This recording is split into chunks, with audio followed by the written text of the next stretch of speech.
Les signes du zodiaque nous aident toujours à y voir plus clair lorsqu'il s'agit de mieux comprendre notre personnalité ou celle des gens qui nous entourent. Zoom aujourd'hui sur les alter-egos de chaque signe du zodiaque. Bélier, son alter-ego est le signe de la Balance, radicalement différent, ces deux signes sont pourtant souvent décrits comme étant faits l'un pour l'autre. On dit que l'impulsion du Bélier et la raison de la Balance peuvent faire un mariage des plus fructueux. Tous les deux sont des signes pleins de vitalité, ce qui les place sur un même plan de vie et leur donne à tous deux un surcroît d'énergie très positif.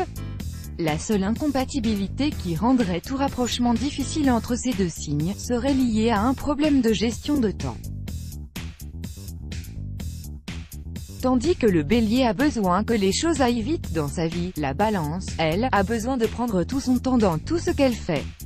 Dur de cohabiter dans ce cas. Taureau, son alter-ego est le signe du Scorpion.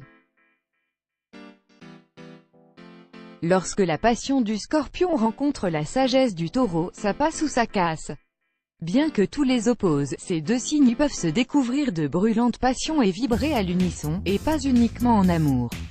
Même s'ils s'opposent violemment sur de nombreux sujets, ce sera toujours dans la passion.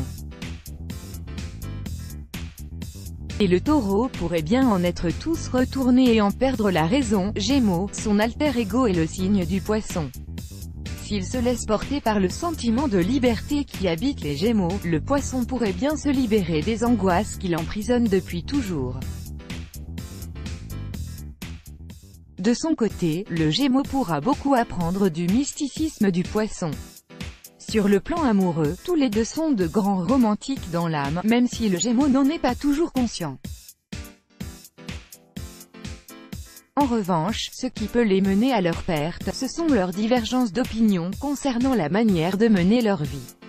Prenez garde donc. Cancer, son alter-ego est le signe du Capricorne. Quand un signe de l'été rencontre un signe du début de l'hiver, forcément, cela peut créer des tensions. Mais en définitive, même s'ils sont foncièrement opposés, le Cancer et le Capricorne peuvent s'apporter beaucoup mutuellement. À la rêverie du Cancer, le Capricorne répondra par une notion de devoir très forte. Et au manque de fantaisie du Capricorne, le Cancer pourra apporter son imaginaire surdéveloppé. Lion, son alter-ego est le signe du Sagittaire.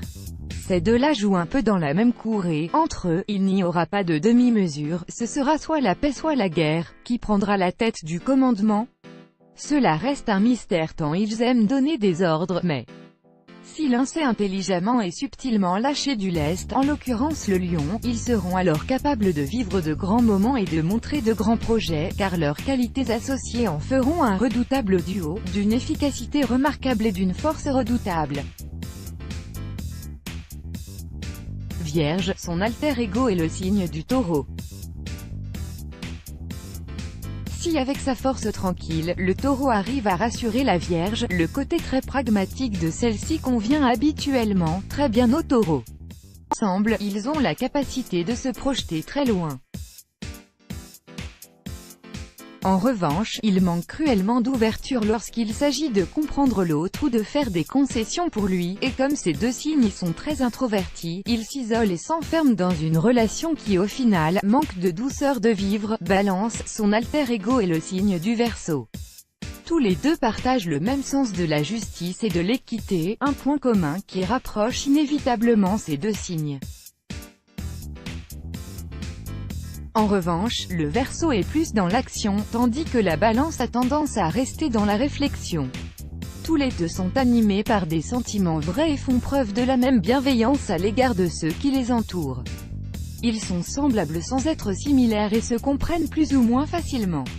Scorpion, son alter-ego est le signe du Cancer. Le Scorpion a tout intérêt à éviter autant qu'il peut les signes dits de feu, à l'instar du Lion. En revanche, en se rapprochant d'un signe dit d'eau, comme le Cancer, le Scorpion pourrait trouver une sérénité qui lui manque cruellement. La patience du Cancer pourrait l'aider à se canaliser. Mais c'est sans compter sur le tempérament de feu du Scorpion qui aura toujours tendance à plomber l'ambiance et à rendre le Cancer triste. Sagittaire, son alter ego est le signe du Bélier. Ces deux fonceurs et bosseurs pourraient faire de grandes choses ensemble, c'est certain. Portés tous les deux par la même fougue, le courage du Bélier associé à la chance du Sagittaire pourrait leur ouvrir toutes les portes du succès. S'ils se lancent dans les affaires, ils oseront tout et pourront faire fureur. En revanche, pas sûr qu'ils ne se fassent pas mutuellement de l'ombre, ou que l'un ne jalouse pas secrètement l'autre.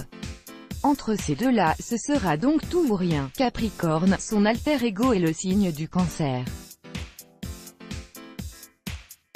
Il s'agit ici de deux signes plutôt réservés et introvertis mais qui pourraient beaucoup s'apporter mutuellement. Le manque d'initiative du Cancer pourra être récompensé par l'extrême volontarisme du Capricorne. De son côté, le Capricorne pourra puiser dans l'imagination du Cancer pour oublier son côté pragmatique. Davantage de rêverie également ne nuirait pas au Capricorne alors que le Cancer gagnera en stabilité au contact du Capricorne. Verseau, son alter ego est le signe du Gémeaux. Tous deux partagent le même amour de la liberté et une foi indéfectible dans la vie. S'ils s'entendent, ils pourraient être inséparables. Malheureusement, tous deux s'emballent pour des projets complètement utopistes ou dénués finalement de tout intérêt, ce qui les mène à se disputer. Poisson, son alter ego est le signe du Scorpion. Ces deux signes peuvent bien s'entendre si l'un ne prend pas l'ascendant sur l'autre car ils ont bien plus en commun qu'ils ne le pensent, une grande sensibilité et une attirance pour le mystère entre autres. Let's block ADS, why?